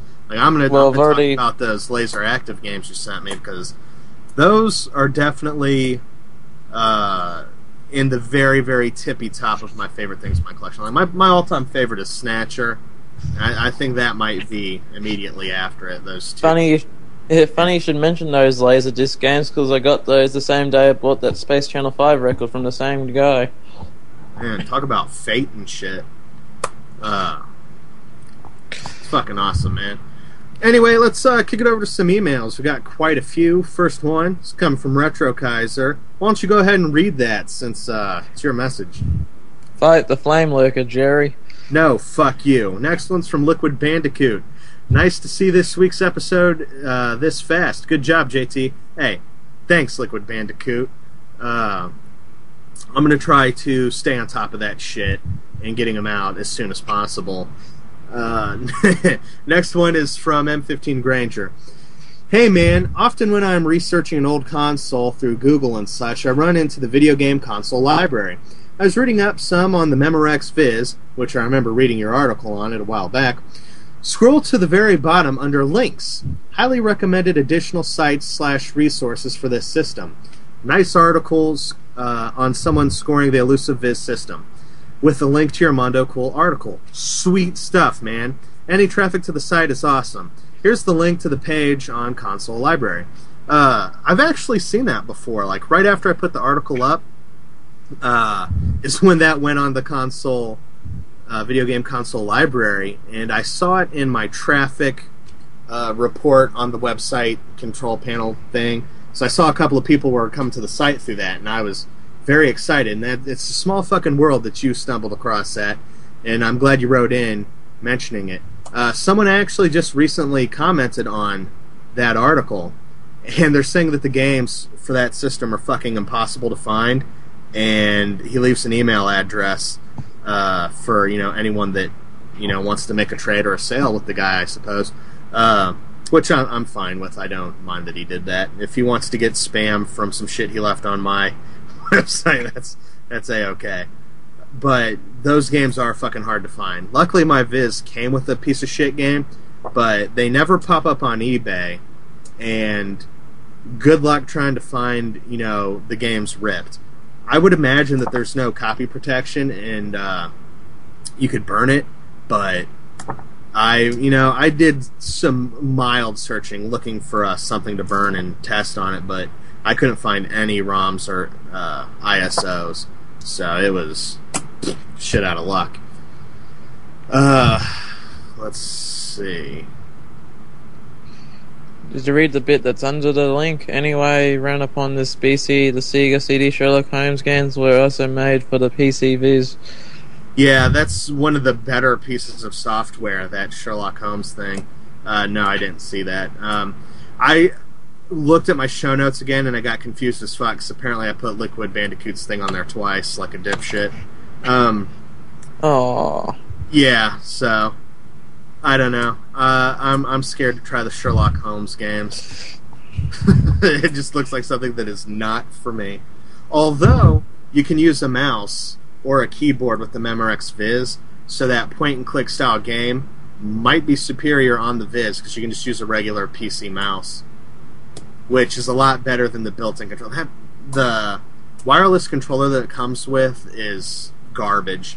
It's actually in my article, the top 5 controllers worse than the Jaguars. It's the second worst one. It's pretty bad. Let's see, I'm going to read this next one. Retro Kaiser writes in, if I'm not there, tell them the planned review for Mechanic Infantry will not be. It won't run on my computer. Drat. Instead, I'll be reviewing the PC Engine game Quiz 2 Time Machine. Also, you'll soon be taking over the God damn, I can't fucking read. Also, you'll soon be taking over the Catcast again in episode numbers. MCC is at 38, Catcast is at 49. I challenge you to see who reaches 100 first. I also want to take my quantity crown from those insomnia killers. You know who I'm on about. And then you spelled my name way wrong as fuck. I just noticed that. P.S. Fight the flame lurker, Jerry. No, fuck off. Yeah, I saw that and I thought, are you doing this on purpose, or is that just like the common way they spell it down there? I've seen everything. VK always spells it Jerid. He always spells it like that. And I've seen and heard so many things. It's whatever. Death Adder writes in, no Retro Kaiser equals no ratings. Worst Mondo Coolcast ever, frown face. Actually, I found it to be one of the best Mondo Coolcast ever in such a long time because I wasn't on it. I think it ran long, and Alex dropped out because he got bored. His attention span just couldn't take it. I don't know. I don't listen to the show. I have no comment. I just go off how I feel when I'm done with the show. Or thank you for your concern, Death Adder. I really appreciate that message. He's a big fan. Shin Tizzle writes in, to be fair, Death Adder, we brought in Critical Failure, who balanced out the podcast and made it more gooder, so it can't be the worst episode. Thanks for sticking up for the show, Shintai. I don't think he was being serious. At least not very serious. VK writes in, everyone's favorite fan, has a nice ring to it. Though I am sure Balzac deserves that title more than me, as he has always supported our entire little community longer than I have. But I do appreciate the compliment. Aww. I've enjoyed the Mondo Cool live shows, but I'd like to see something more. Here are some suggestions. I can tell you right now I'm ignoring them. I do what I want, when I want, how I want it. but I'll read your suggestions anyway. Mm-hmm. More anime talk. Shintai is always on the show, and when Kaiser comes back, we can have a good little anime segment. I'm sure Jared, look how he spells it, and also loves anime to a certain extent, so he'll be interested to hear some talk and maybe chime in every now and then. Tentacles, lots of oozing tentacles. I would like to talk more about movies, honestly. This is something I'd like to focus on a bit more.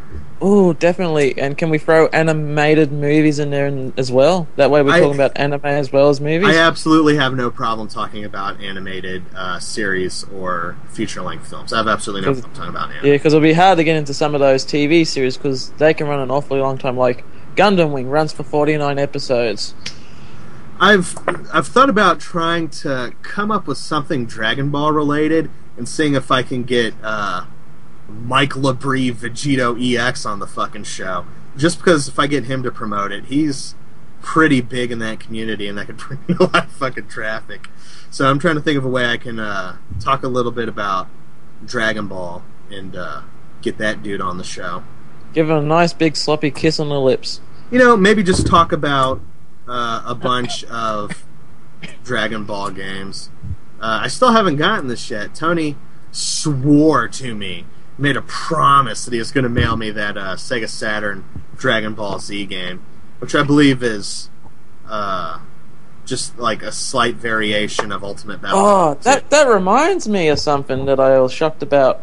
I found PAL versions of the Mega Drive, Super Nintendo, and Saturn Dragon Ball Z games, but here's the catch. They only came out in France. Yeah, there were a lot of French games. The reason why I know about a lot of the French games is from my days of using Mugen about 10 years ago. Bonjour. You would see a bunch of Dragon Ball shit and it'd all be in French. That's also where Hercule comes from. The French dub, they call him Hercule instead of Mr. Satan. Okay. I thought it was just a censorship thing. It is. In France, they call him Hercule, and that's where we get it in America, and then they call him Hercule Satan. And then, I think it was the cartoon, they called him just Hercule. And then, in the comic book, since the cartoon had already come out and the censors were starting to become pussies late in the run of the Dragon Ball comics here in the States, they called him Hercule Satan. And then, like, the first time they introduced him as Hercule Satan, and then they just call him Hercule from there on out. And Mr. Satan is such a tough name. That is so fucking cool. And to disgrace him and call him Hercule is... It just really pisses me off. But, I also want... For Mondo Cool TV, I do want to talk about movies a lot more. There's a couple... 2 movies in particular that I want to start out with. Robot Jocks and Moontrap. Moontrap is a 1989 classic starring Walter Koenig from Star Trek. And that's how they bill him in the movie. Like, go to YouTube and look up Moontrap right now and watch the trailer. Walter Koenig from Star Trek stars in Moontrap. And the co-star is motherfucking Bruce Campbell.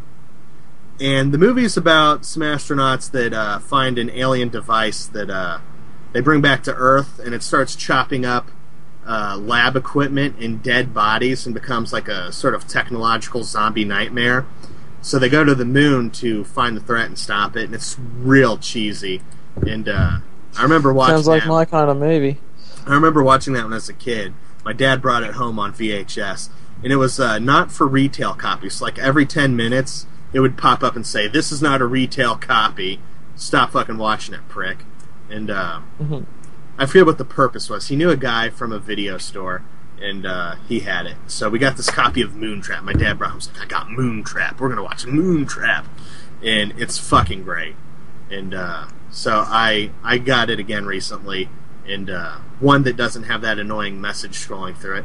It is a great movie. If you love Bruce Campbell, watch it. If you love shitty movies, watch it by all means. So I want to do a Mondo Cool TV special all about robots. So I can talk about some games with robots and then talk about some movies with robots. That's how that's going to tie in. And would also like to talk about it a little more in depth. Maybe slide a copy of it your way and get all in depth on Moontrap. My tail is wagging. Star Trek's Walter Koenig. Gross. He would also like to see what have you been playing recently. I know it's a cliche, but it's fun to talk about it as we get more discussions on podcast time. That's kind of what I do in the beginning solo segment of the show, the part that I kept from the original format. And, you know, like today I was talking about a game, Gauntlet Dark Legacy. Fucking blank-ass mind. I also like to think that we tend to mix it up within all the news articles as well. Yeah, we kind of just go off and talk about whatever, and, you know, what we are playing does come up a lot. It's just that we don't have... It is cliche. Every video game podcast... So, asshole, what have you been playing lately? I've been playing Halo 12. It's really fun. Well, I've been playing an RPG. It's also really fun. It's, you know, it's... Every podcast does that. So, shit on that. I kind of do that. I do talk about what I've been playing that's new. So I do that in every episode. It's just, I do that on my solo time. Let's see. Now time for comments regarding the previous show. I liked it, but it would be nice to let someone other than Jared to read the fan mail. I'll let you read. You know what, Kaiser? I'm going to let you read Darth Talis' long-ass comment. But the main thing I want you to discuss is, why so much portable gaming hate? Seriously, you should be happy that there is finally a new Zone of the Enders game. Just because it will be on the 3DS doesn't mean it will be a bad game. I've been seeing this hate going throughout the entire community recently, mostly around the US part. Let's see. You seem to be bitching about it without reason. The only time there was no hate for portable gaming was Dragon Quest IX and Mega Man Legends 3. Those times people were actually about it with reason. And fucking... I know English isn't his first language, and I'm trying to read it fast. It's just stuffing me up. The only time there was no hate for portable gaming was... happy it would be on portable consoles. So, why do you hate portable gaming so much? Explain yourselves. Also, now that I'm in China, I wanted to share my pain by saying that video game sales are illegal. You know what that means? I can't collect unless I find an importer who works independently, which will be very hard. Truly, I live in a gamer's hell. That is true. Gaming is illegal in China. Places like Hong Kong, which is kind of separate from the rest of China. You know, most people fucking speak English there. You can buy games and stuff. Like, there's most official Chinese games are Hong Kong shit, and so that is tough. Although I've got a problem with that email when he says older handheld gaming hate. It's just the 3DS, really. I've been praising the PS Vita. Yeah, I've been pretty enthusiastic about the Vita myself, actually, and I would say that some of the 3DS hate is a touch more intense than it should be. I'm not saying that it's a bad platform and that it won't ever have good games. I've said that before a couple of times. It's just right now they're really having a difficult time out of the gate, and it doesn't look like they're going to be fixing it anytime soon, which is a bummer to see Nintendo in that situation. And with Zone of the Enders, I kind of see his point there, and yeah, that definitely was because it's going to the 3DS, but it's not always going to work when you take a console game. When you think Zone of the Enders, you think PlayStation. It's just... Well, good example, the Game Boy Advance port of Zone of the Enders. Yeah, it exists, but who cares? You know?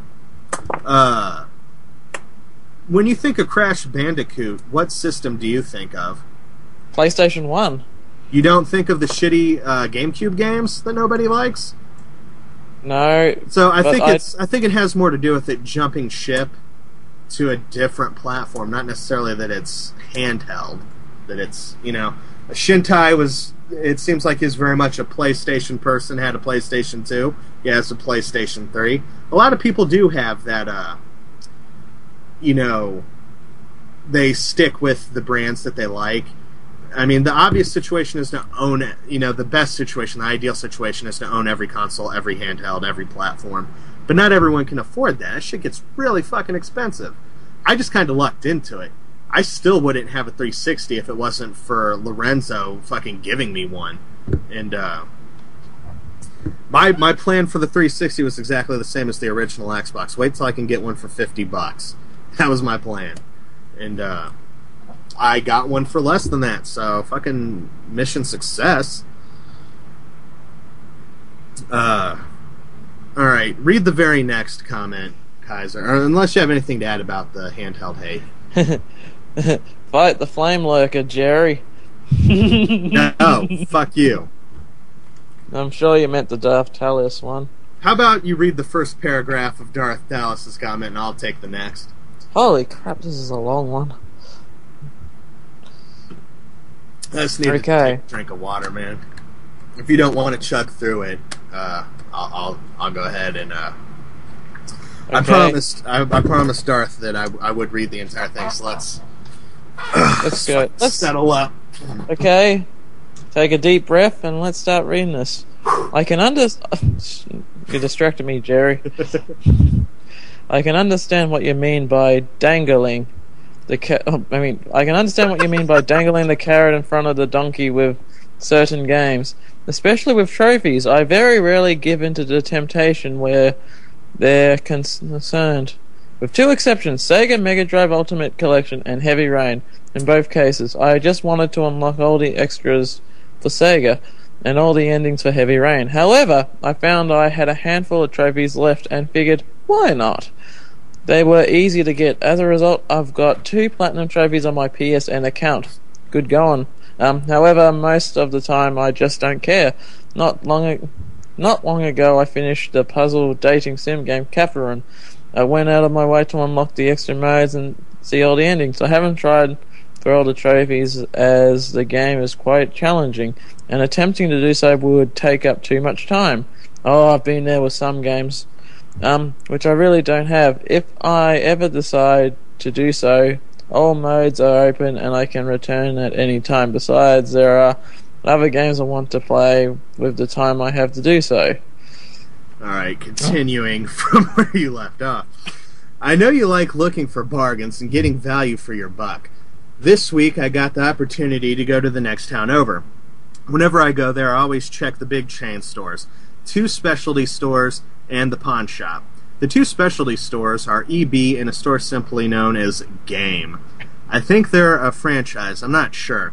Anyway, I walk into Game, and they were having a sale. I picked up Mass Effect 2 for the PS3, which locally goes for 109 Australian dollars. Jesus Christ.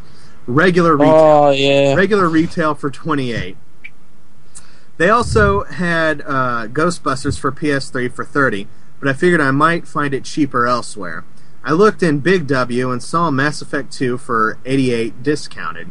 Then I went to the pawnbrokers and found Ghostbusters for $20.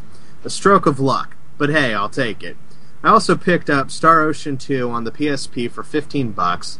My last port of call was EB. More like last resort, raffle. I've been there. Flipping through the used PS2 bin, I came across Odin Sphere for $12. What the hell? How did you manage that?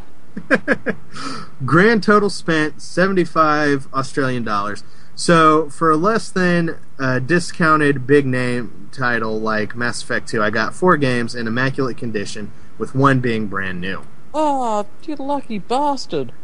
Sorry for the long-winded post. Love the show, and yes, the sporadic tentacle rape and less than subtle innuendo that Retrokaiser delivers really does complete the Mondo cool rainbow. With that in mind, I'm going to end this post with a poor rendition of Over the Rainbow from Wizard of Oz while wearing sequin dress carrying a basket full of hentai kitties. Bye! And then he does like a little squiggly face that weeaboos use on the internet. Oh, you missed one message, Jerry. Fight the flame lurker, Jerry. Ah, fuck, I knew I forgot to read one. No. I will fight the flame lurker. Believe me, I will do that shit. You picked up some great fucking games. What is it that I wanted to talk about? Star Ocean 2 for the PSP. Wonderful game. It's got a couple of improvements and changes over the PS1 version, but pretty much the same game. Absolutely loved it, man. That's one of my favorite really Japanese role-playing games. I really, really, really love that series. The two PSP games. If you don't have the first one, get that too. Really fucking loved it. It's a little short. It's about 15 hours, but I absolutely loved the characters. Loved the animated cutscenes. Fucking flat out loved the game. Playing that, you'll see how the main character, Claude, in the second one, really takes after his mother. Playing them back to back was an altogether better experience. Seeing how much Claude was like his mom during the combat scenes. They share a lot of the same battle phrases. It's really fucking cool. Play both of them if you haven't. Absolutely great series. Two of my favorite PSP games, hands down. Mass Effect 2, can't go wrong. What was that? I zoned out there, sorry. I don't know what games you're on about. Mass Effect 2, great game. And tell me about Odin Sphere. I don't even know what the fuck that is. I want to say it's on the GameCube, but I don't fucking know. It's on PS2. The reason why I got into it was from the looks of it, it's similar to Princess Crown for the Sega Saturn. Of course, I haven't played it. That's why I want the damn thing so I can play it. Does it normally go for a bit more than $12? Oh, I've seen it go for about 70, and that was I think that was released by Nippon Ichi Software in America, but in Australia it was released by Square Enix, much like Persona 4 was. That's a hell of a deal. Then you need to brag about that a little bit more, Darth. And you know what? Ghostbusters is a really fun game. I actually, not too long ago, picked up the multiplayer. I was surprised there were still people playing it. And that shit's actually kind of fun. I wish more people on my PSN had that shit so I could fucking go bust some ghosts with them. It's a really, really good game. I actually really like it, man. Everybody should play Ghostbusters if you got a 360 or a PS3. I guess if you have a Wii, you could play that version, but it looks doofy. It's got like a cartoon style, but I believe it's pretty much the same game. Let's see, yeah, that's pretty much it for the show, man, unless you got anything to add. For some reason, I want to burst out Extreme Dinosaurs. So, wait a minute, Kaiser. What have you been playing lately? With myself. I'm so used to it because I'm so used to playing with the Atari 2600 joypad. All I have to do is just waggle and shoot. And it comes with a really good peripheral. Kleenex tissues. Gross, dude. That sounds like the worst game I've ever heard of. Let's see. Well, it varies from person to person. Each gamer has its own experience. Oh man, we're missing some good conversation. Death Adder said something about I heard Scotland has crappy food, haggis and whatnot.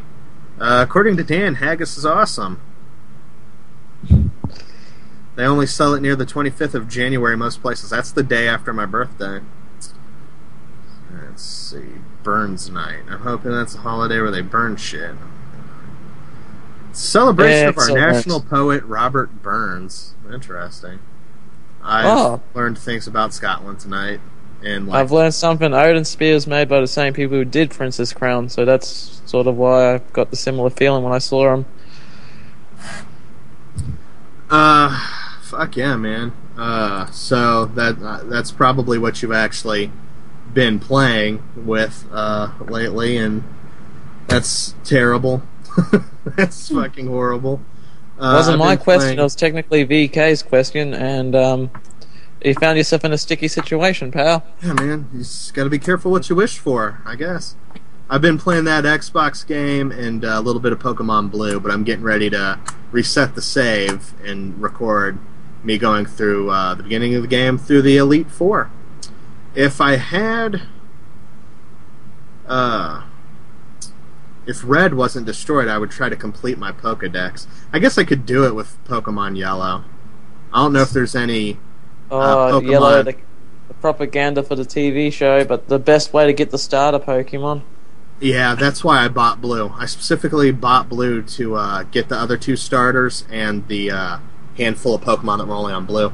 Now, see, what I want to know is, are there any Pokemon that are only in Red that are not obtainable in Yellow? Because then I wouldn't be able to complete my decks easily. Anyway. All I'm just thinking is the only thing that's available in Yellow that you can't get in Red is grainy voice work.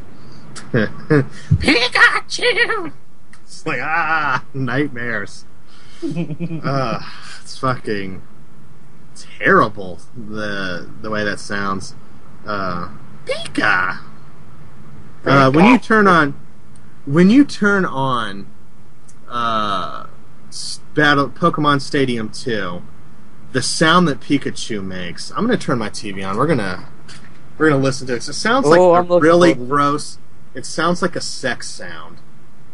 If you've ever watched actual Japanese porn, not like Asian bitches in America, but like actual Japanese porn, the fucking sounds that those women make, it sounds like they're being raped with a piece of wood with nails sticking out of it. Are you watching Jersey Shore, Jerry? I was watching a show about ancient aliens, if you really want to know. I know you've got exclusive proof about they exist. I need to put that on my website, but my woman would see it and flip a shit. Are you down looking at porn? Well, obviously, I was doing something you don't do enough of, lady.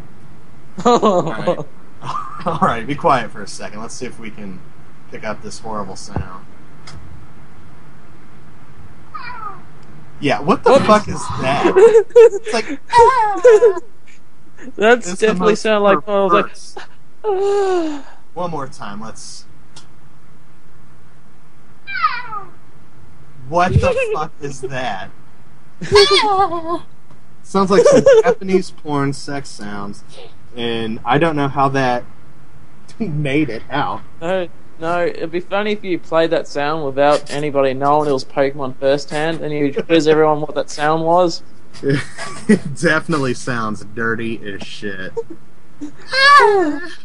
It is not good, man. Fucking Nintendo's perversifying our children's and shit. Let's see. Herpaderp, I guess that does it for the show. I'm gonna kick it over to some music, and I guess I'll shoot the shit with you for a while, Kaiser, unless your grandparents are there and you need to run away. Sadly I gotta run after this broadcast. Yeah. Besides, after show's no fun when it's just me and you. Need some chaos with some Alex or Shintai.